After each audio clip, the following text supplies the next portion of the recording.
Meet Tennysha St John, daughter of Bajan parents, who was recently a recipient of one of New York's most prestigious teaching awards, the Big Apple Award. Tennysha, who was born in the US, has been teaching for the past 10 years and teaches kindergarten at the KIPP Infinity Charter School. It's a big deal because it's competitive. Think about the Department of Education in New York City. It's the largest Department of Education in the United States. It's first New York and then it'll be LA. And there's thousands of teachers and educators. And then it's a rigorous process. And so then you're nominated by an either admin or a family can nominate you as well. It's an extensive essay that they have to write. And then through that process, the Department of Education, they go in and they make an analysis of say, okay, will this person go on to the next round? And then after you get nominated, so I was nominated in January, I think it was right after Martin Luther King Day, I received an email just like out of surprise, like, what, me? Tennysha was awarded on June 9th, and while it was a long and rigorous process with plenty of competition, for her, it was worth it. I have one student, he is in, I think the 7th grade now, and he was also a part of the experience of winning this award. A part of the criteria was to have either family members or community members make a little segment or a video of why you would nominate.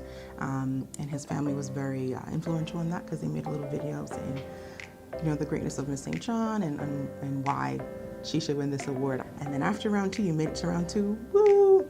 You go to round 3, which is an observation and an interview with department officials. And it was just the waiting game. We just had to wait it out and see, maybe, I don't know. And it was to our surprise on June 9th that we won. It's a surprise. They come with balloons, they come with a big banner and a big award. It was with the Department of Education officials, my principal, and as well as other people within the network that I work for. KIPP NYC was very elated, so they all came, we took pictures.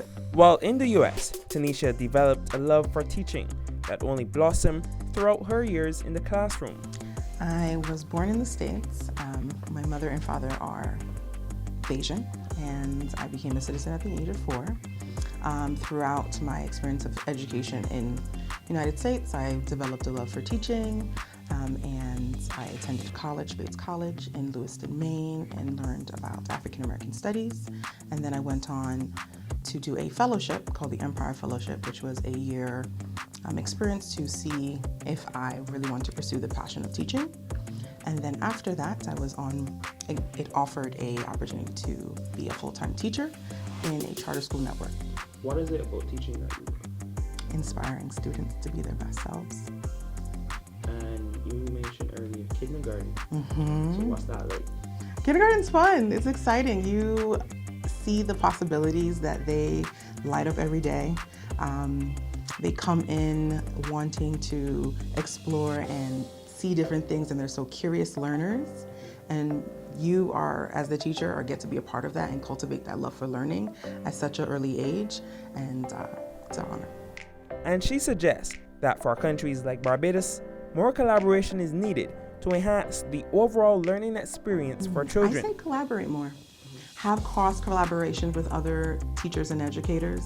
Create opportunities for them to discuss even on a monthly, I know maybe weekly might be challenging, but on a monthly basis to learn from each other and so that you can continue to make what's best for all students. Any particular area? I'm a little biased. I love math, so I would say in math, in the particular areas of math. I believe in center-based instruction, learning through activities and learning through experience, rather than just speaking and for a long period of time. So I would say center-based learning can be a push, as well as collaborating with other educators across the island.